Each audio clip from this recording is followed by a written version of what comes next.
What if the first woman in creation wasn't expelled for being evil, but silenced for being too free? Before Eve, there was Lilith. Created from the same essence as Adam, she refused to kneel, refused to be silent, refused to be less. And for that reason, her story was distorted, her name transformed into fear, her choice called a curse. But what if this curse was, in fact, humanity's first act of consciousness? What if Lilith hadn't fallen, but awakened? Perhaps what you were taught about her was never the whole truth. What if the first woman in humanity had been erased from history not because she was dangerous, but because she was impossible to control? This question is unsettling, provocative, and perhaps for that very reason, almost never asked.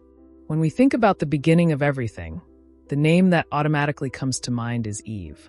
But before her, according to ancient mystical traditions and texts that have remained on the margins of the official narrative, there was Lilith. Not as a mistake, not as a deviation, but as part of the original plan. Created from the same essence as Adam, molded from the same principle, she was not born to obey, but to exist in equality. And perhaps that is precisely where her story begins to be silenced. Over the centuries, we've learned a simplified, almost overly comfortable version of Eden. An organized, predictable story where each character occupies a fixed place. But when we look behind the scenes of this myth, something begins to stand out. Lilith emerges as an unsettling presence, a figure that doesn't fit the model that was being constructed.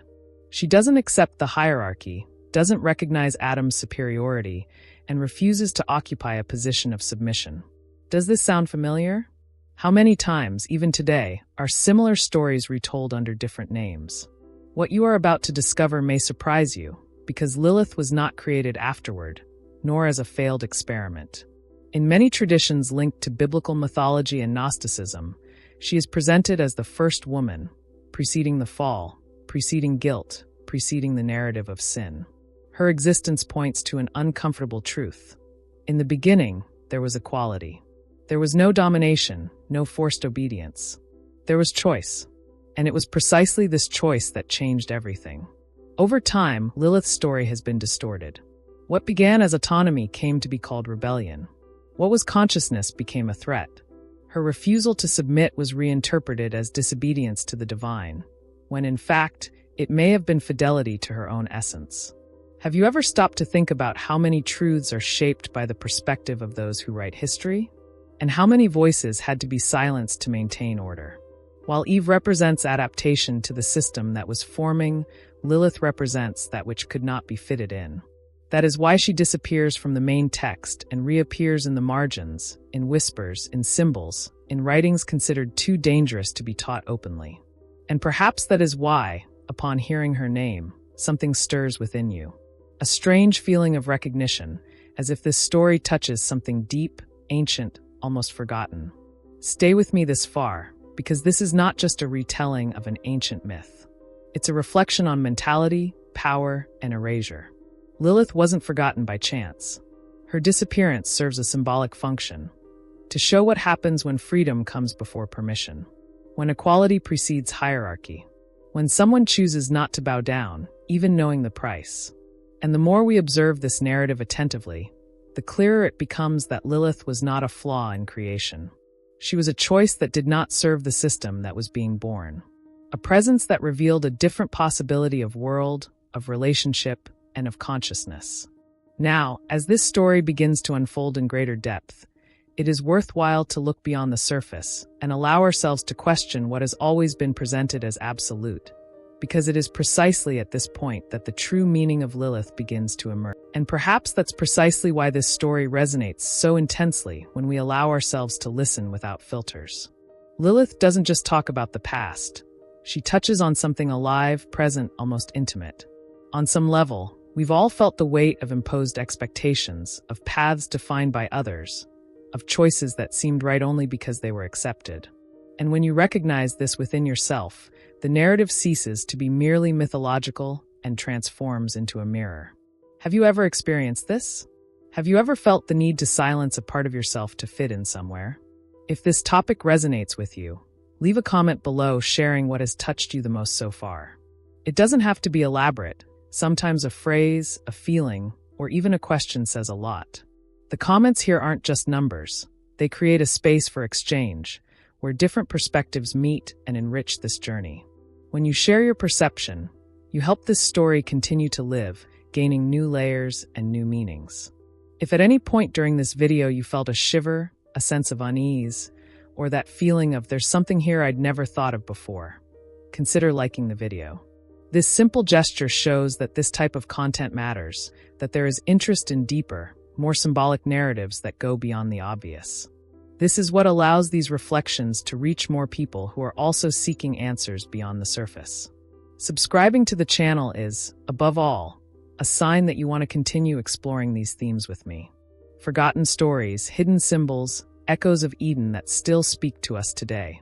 Your presence here makes a real difference, because it is this community that sustains the continuity of this work and keeps these messages circulating.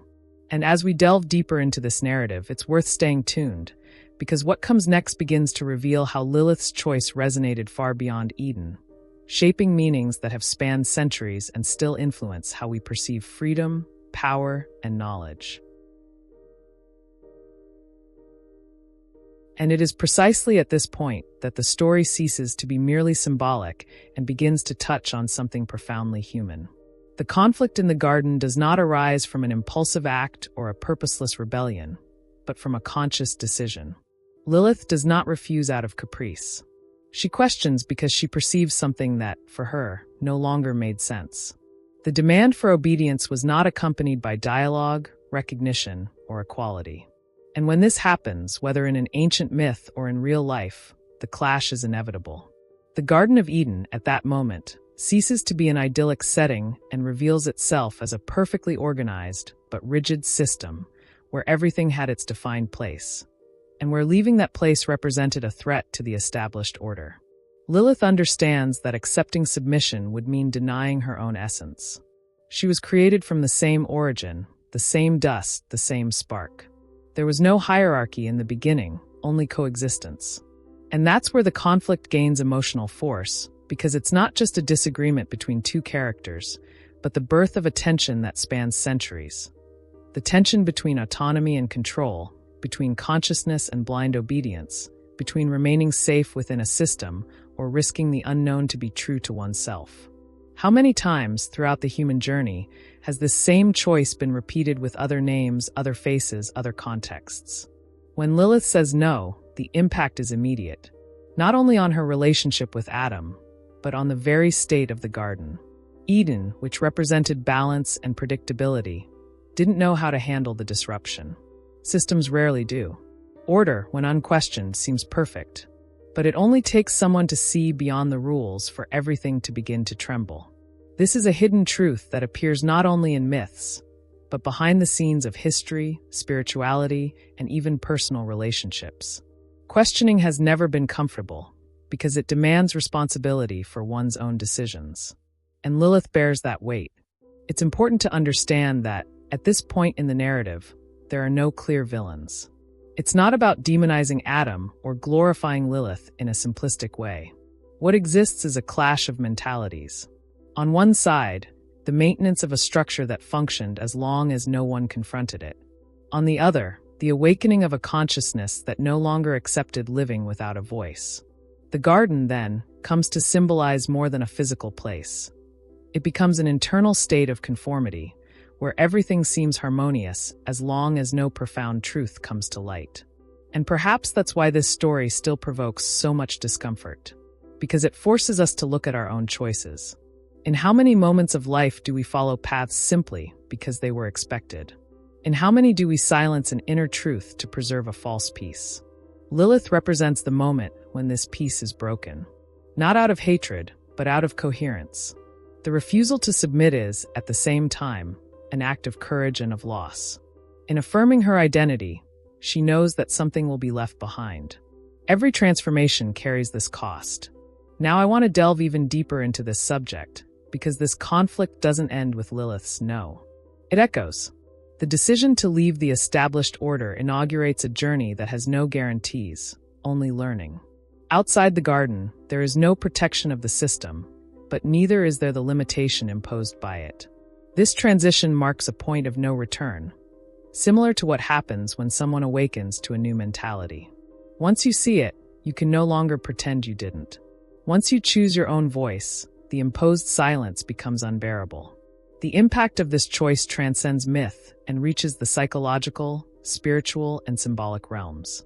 Lilith comes to bear the weight of being remembered not as the one who chose, but as the one who disobeyed. This shift in narrative is not innocent. Throughout history, female autonomy, questioning, and independence have frequently been reinterpreted as a threat. And so, the conflict of the garden repeats itself in other forms, other stories, other eras. The same dynamic, only with new names. But there's something even more subtle here. The garden doesn't expel Lilith immediately. What happens first is a disruption of inner harmony. When obedience is questioned, the system is no longer the same. The crack appears before the visible rupture. This shows us that great transformations begin silently, almost imperceptibly. A different thought, an uncomfortable question, a feeling that something is out of alignment. This is how true spiritual journeys begin. This part of the story invites us to reflect on power. Who defines the rules? Who benefits from obedience? And who pays the price of rupture? Lilith pays with symbolic exile, but she also gains something that cannot be taken away: integrity. She is not expelled for being evil, but because her conscience no longer fits the mold of the garden. And perhaps that is precisely why her figure continues to return, generation after generation, as a symbol of freedom that frightens and inspires at the same time. As the narrative unfolds, the garden ceases to be merely a lost paradise. When the myth progresses to this point, the narrative leaves the realm of superficial symbolism and enters a deeper territory, almost uncomfortable for those who have always heard this story literally. The forbidden name emerges as a silent divider, one of those elements that are rarely explained, but which carry enormous weight. Lilith not only physically distances herself from the garden, she breaks an invisible bond by uttering what should not be said. The ineffable name is not an ordinary word. It represents access. It represents intimacy with the source. It represents crossing a boundary that separates those who merely exist from those who understand. And understanding, in this context, changes everything. This act doesn't happen impulsively. It stems from an internal accumulation, a transformation that has been forming since Lilith realized that the demanded obedience didn't resonate with her essence. Pronouncing the name is the point of no return, because true knowledge cannot be forgotten. Once accessed, it alters the mindset, redefines choices, and dismantles the previous structure. It's not about arrogantly challenging the heavens, but about an internal recognition of identity. Lilith doesn't ask permission to be who she is. She affirms it, and this affirmation has an immediate impact. The rupture with the heavens here should not be read as an immediate punishment, but as a natural consequence.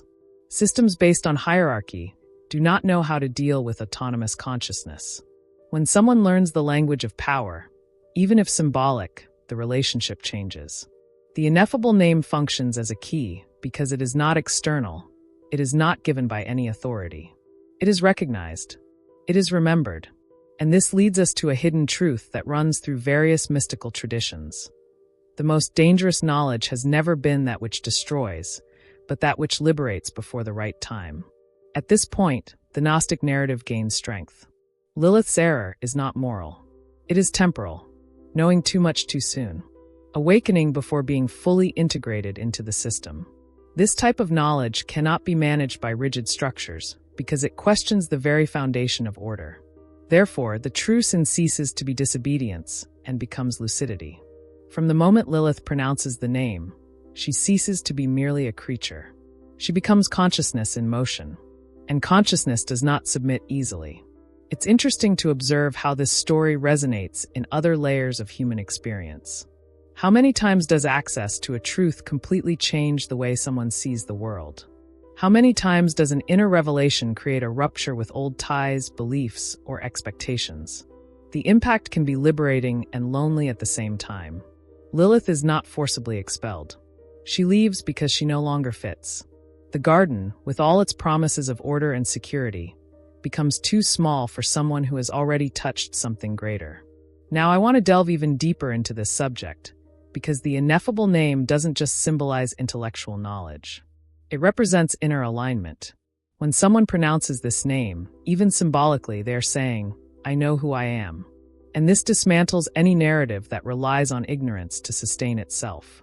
Lilith's journey becomes marked by a kind of spiritual solitude that many mistake for punishment, but which, in reality, is a consequence of the expansion of consciousness.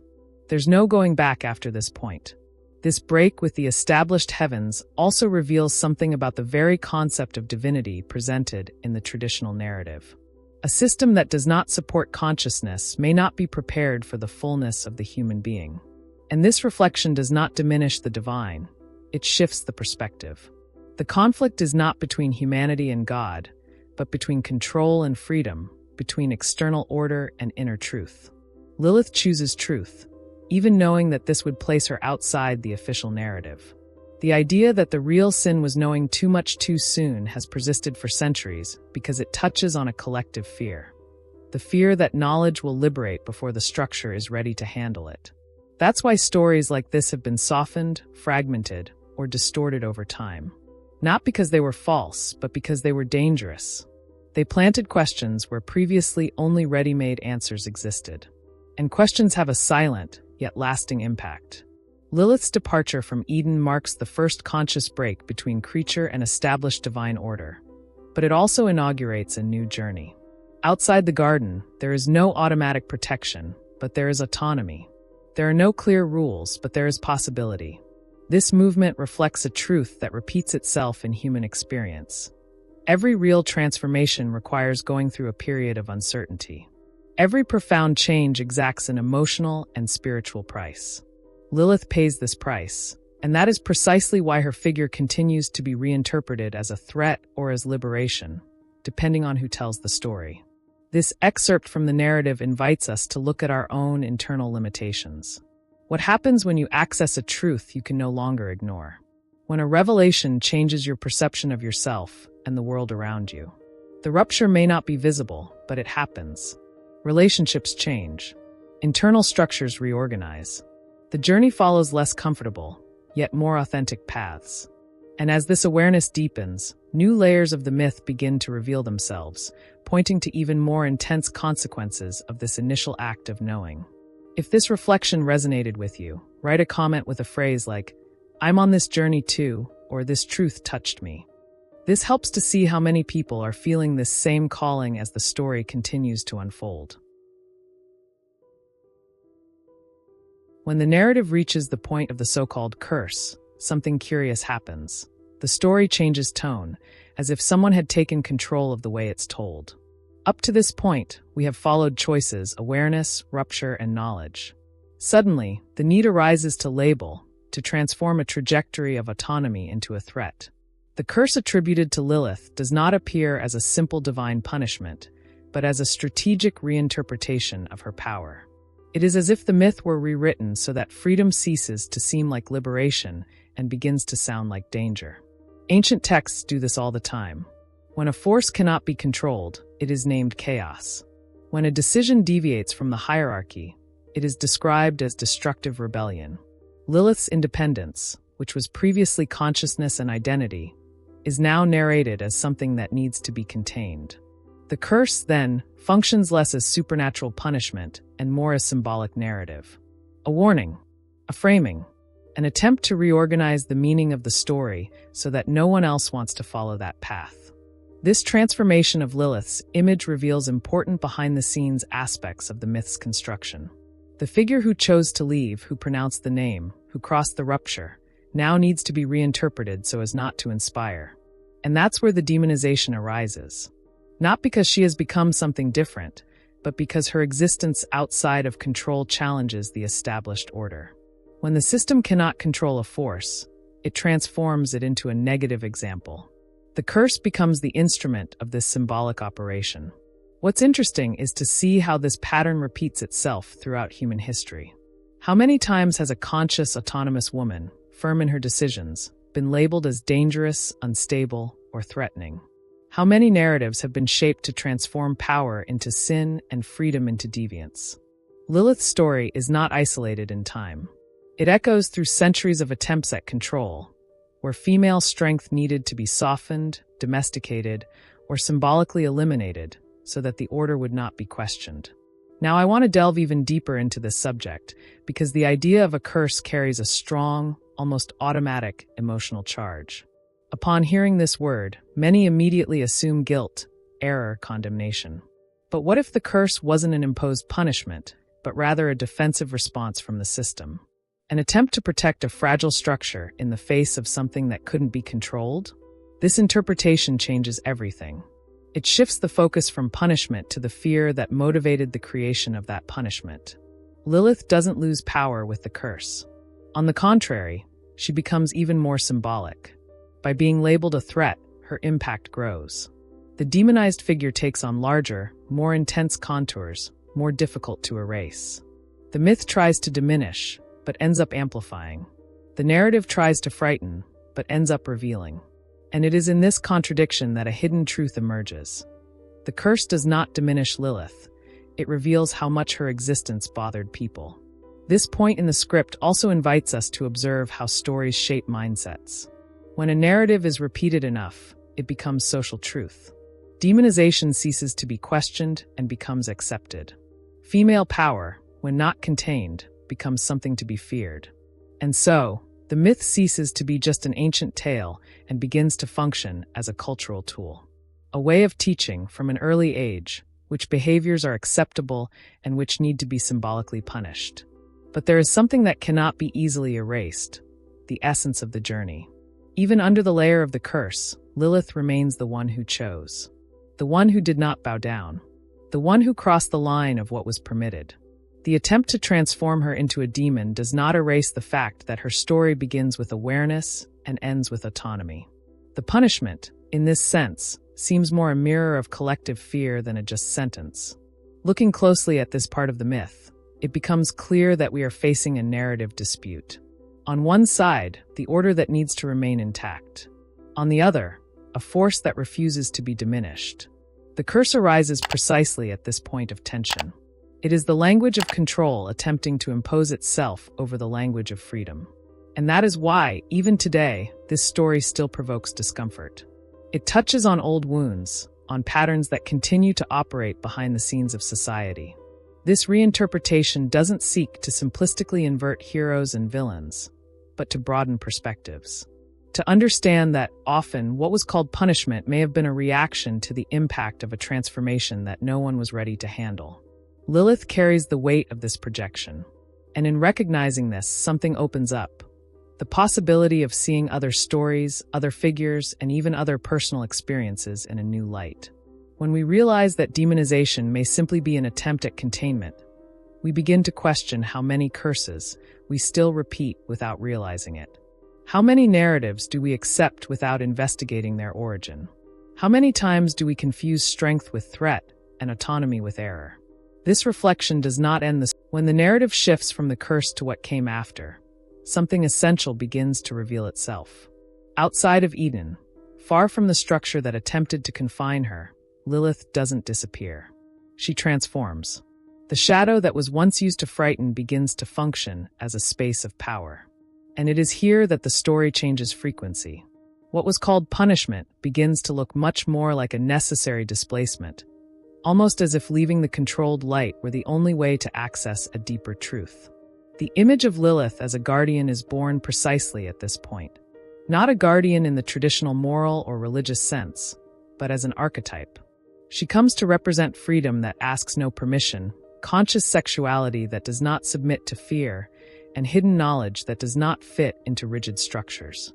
Outside of Eden, she ceases to be a character and becomes a symbol. An unsettling symbol, because it offers no comfort. It offers a mirror. This narrative twist reveals something that is often hidden in the background of ancient myths.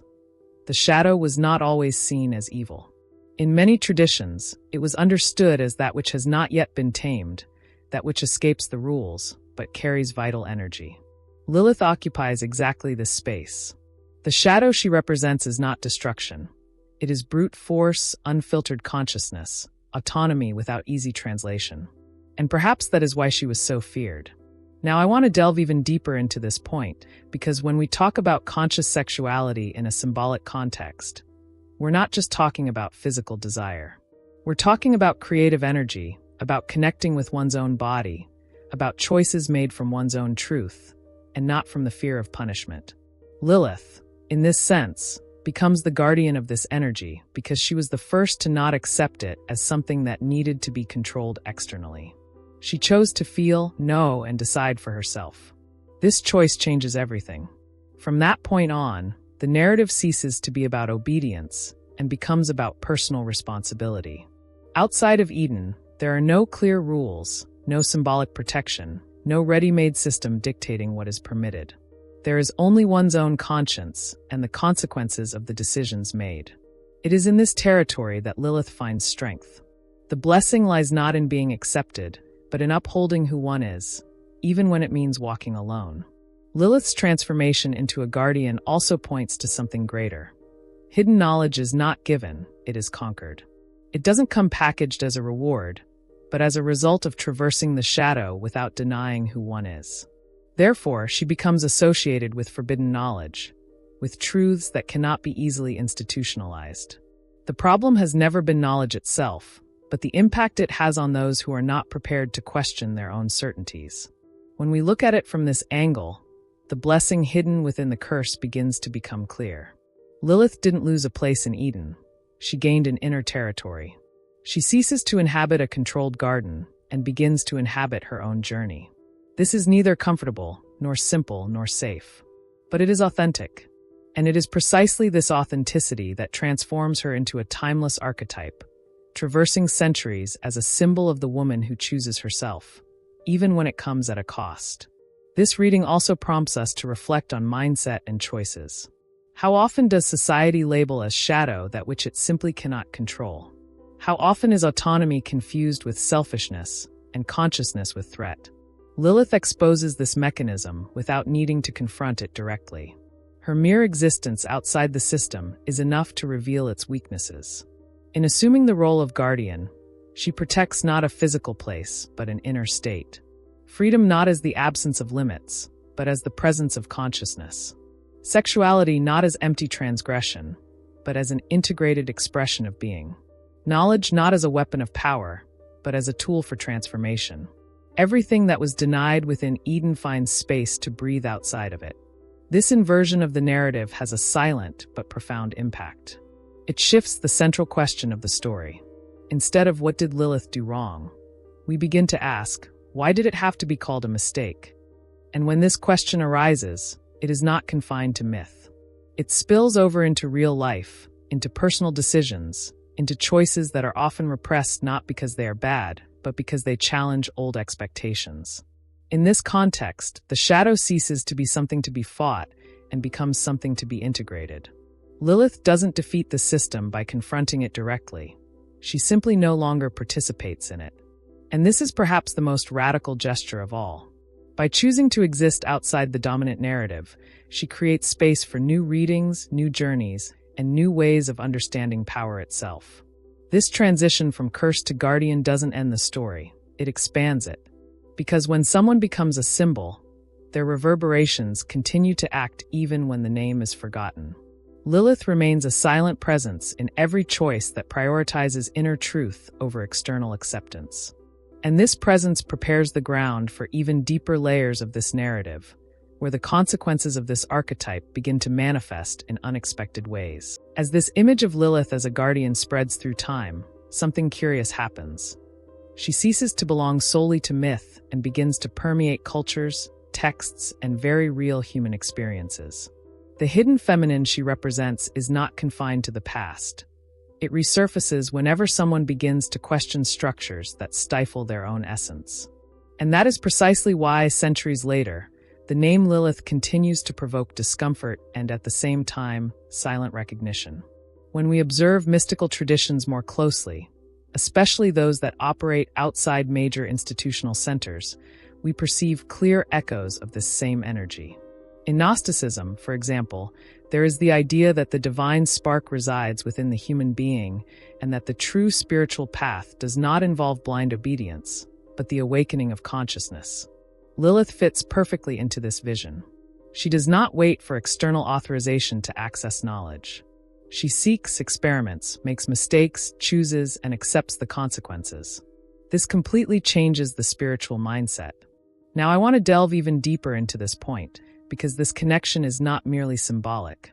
Throughout history, whenever movements of reconnection with the sacred feminine arise, Lilith reappears under different names, forms, and archetypes. She is present in the valuing of intuition, in listening to the body, in the rejection of dogmas that deny individuality. Not as a figure to be worshipped, but as a mirror reflecting an uncomfortable truth. Authentic spirituality is rarely comfortable for systems of control. This hidden truth has endured through the centuries precisely because it touches on something essential. In a world that has historically associated the feminine with submission or silence, Lilith emerges as a counterpoint. She represents the woman who thinks, feels, and decides without apologizing for existing outside the expected. And this is not limited to the biological feminine. It is an energy that also lives in men, in people who feel that their spiritual journey does not fit into pre-established molds. Behind the scenes of official history, there have always been currents that preserved this type of knowledge. Marginalized texts, oral traditions, symbols hidden in works of art, and discrete rituals kept alive the idea that spiritual freedom begins when a person takes responsibility for their own consciousness. Lilith becomes a recurring symbol in these narratives because she embodies precisely this transition, moving from dependence to autonomy, from fear to conscious choice.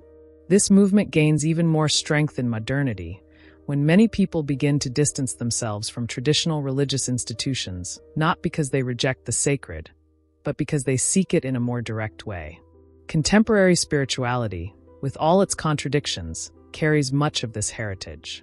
The search for meaning, the reconnection with the body, the valuing of feeling, and the distrust of absolute truths are reflections of an awakening that directly dialogues with the archetype of Lilith. The impact of this is profound because it shifts the focus of spiritual experience. Instead of following external rules, the person begins to observe their own internal transformation. Instead of fearing mistakes, they learn from them. Instead of denying the shadow, they integrate it. Lilith doesn't promise salvation, and perhaps that's why she's so powerful. She points to a path where there are no guarantees, only authenticity. And for many, that rings truer than any promise of perfection. Throughout this journey, the hidden feminine ceases to be something threatening and comes to be recognized as a force of balance. Not an opposite of the masculine, but a forgotten complement. Sensitivity, intuition, creation, and conscious destruction walk together in this energy. Lilith, in this context, does not fight against the sky. She reveals that the sky also exists within, waiting to be accessed without intermediaries. This perception creates an immediate identification with those who today live with the conflict between following imposed standards and honoring their own truth. How many important decisions are postponed for fear of judgment? How many inner truths are silenced to maintain an appearance of order? Lilith's story resonates precisely in these moments, reminding us that every choice has a cost, but that denying oneself is usually the highest of them. And perhaps that's why this narrative continues to spark so much curiosity. It doesn't offer easy answers, but it provokes necessary questions. It doesn't comfort, but it liberates. Lilith traverses the centuries like a persistent whisper, saying that spirituality doesn't have to be a gilded prison. It can be a living, imperfect, and profoundly transformative journey. As these layers are revealed, it becomes clear that the hidden feminine was not destroyed, only pushed to the margins, where it continued to grow. And when something grows on the margins, it learns to survive without permission, waiting for the right moment to reappear. This return doesn't happen with noise, but with silent recognition, preparing the ground for us to understand how far this energy was able to go and what consequences this generated in the collective spiritual imagination. If all of this resonated with you in any way, write a word like awaken. When we reach this point in the story, something shifts within us. Lilith definitively ceases to be merely a distant figure, confined to ancient texts or controversial interpretations, and begins to function as a symbolic mirror. Not a comfortable mirror, but one that reflects back difficult questions. What have you chosen throughout your life? Awareness or acceptance? Truth or belonging? Because ultimately, that is what Lilith represents today. Not an entity to be feared, nor an idealized heroine, but the personification of conscious choice, the kind that almost always exacts an emotional, social, and internal price. There is a profound reason why this narrative continues to live on. It directly touches the mindset of those who feel that something doesn't fit, even when everything seems right on the outside. Lilith symbolizes the moment when someone realizes that following the expected path no longer makes sense, and that remaining on it would be a silent form of self-abandonment. This realization doesn't arise from nothing. It is born from small internal ruptures, from accumulated discomforts, from truths that insist on emerging even when we try to ignore them. Now I want to delve even deeper into this point, because Eden within this interpretation is not a place lost in the past. It is a state of consciousness that has been surpassed. Remaining in Eden meant living in an order where everything was already defined, where decisions did not originate from the individual, but from a larger structure. Leaving it was not just a fall or punishment, it was a transition. It was the beginning of a journey in which freedom comes to exist alongside responsibility. Lilith does not lose Eden. She crosses it. This journey is what makes her story so relevant today. In a world where many people are rethinking beliefs, inherited patterns, and imposed identities, Lilith emerges as a symbol of a silent yet profound transformation. She represents that moment when a person understands that spiritual maturity is not about repeating truths, but confronting them. It's not about obeying out of fear, but acting consciously. It's not about seeking approval, but inner alignment. This choice, however, is never neutral. Choosing awareness implies giving up certain securities. It implies being misunderstood, labeled, or even rejected. Lilith carries this symbolic weight. She reminds us that every true decision creates a before and an after, and that often the path to authenticity begins exactly where comfort ends. This is not romanticized in the myth. On the contrary, loneliness, exile, and shadow are part of the process. But it is precisely there that the hidden truth that runs through this story lies. The shadow is not the absence of light. It is the space where the light has not yet been recognized. Lilith does not become conscious despite the shadow, but through it. This detail changes everything. It reveals that spiritual growth does not happen by avoiding internal conflicts, but by facing them. It is not about destroying what we were, but about integrating what was denied along the journey. Today, Lilith represents the courage to return to one's origins without regressing. To return to one's essence, not to a childlike state of dependence, but to the inner point where identity has not yet been shaped by fear. This return does not require isolation from the world, but a real presence within it. It demands more aligned decisions, more honest relationships, and a deeper listening to one's own intuition. It is a spirituality lived in daily life, in small and large choices, in the limits set and the paths abandoned. The impact of this vision is silent, yet lasting. When someone recognizes themselves in this archetype, they begin to question not only religious beliefs, but also emotional patterns, social expectations, and personal narratives. The myth ceases to be something about Lilith and becomes about the listener's own journey. That's where it fulfills its oldest function, not to explain the world, but to provoke awareness. And perhaps that's why this story has never been completely erased. It returns whenever someone decides to live with more truth than fear. Whenever someone chooses their own conscience instead of an artificial peace. Whenever someone realizes that Eden is not a destination to be recovered, but a stage that has already fulfilled its purpose. The journey, however uncomfortable it may be, is what makes a more complete return to one's own origin possible. This perception doesn't close anything off. On the contrary, it opens an inner space where new questions begin to form, and where the journey takes on a more personal and less imposed meaning. It is at this point that Lilith's story ceases to be merely symbolic and begins to directly touch what is still in motion within you, preparing the ground to understand how this choice echoes beyond the myth and continues to shape paths to this day. If this reflection resonates with something you feel, comment with a word or phrase like conscious choice, inner truth, or returning to essence. This helps to identify others who are also feeling this calling as the story unfolds. If you've made it this far, it's because this story touched a real place within you. Not as a distant myth, but as something that speaks to choices, silences, and questions you may have been carrying for some time. If this type of reflection helps you see ancient symbols more clearly and look inward with more honesty, it's worth subscribing to the channel.